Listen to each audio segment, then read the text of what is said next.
Welcome to the Slop Temple. We pray this video helps. In this video, I will show how to make Kathal Ki Sabji.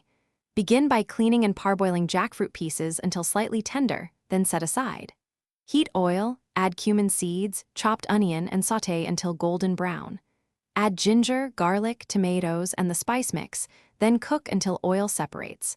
Toss in jackfruit, cover and simmer until fully flavored.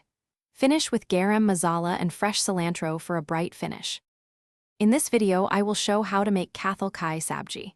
Make a warm spice paste by toasting and grinding whole seeds, then combine with turmeric and chili. Sauté onions until they caramelize to bring natural sweetness into the dish. Add the tomato and spice paste, cooking until oil rises and flavors concentrate. Fold in the jackfruit and simmer gently so it soaks up spices and becomes tender throughout. In this video, I will show how to make Kathal Ki Sabji.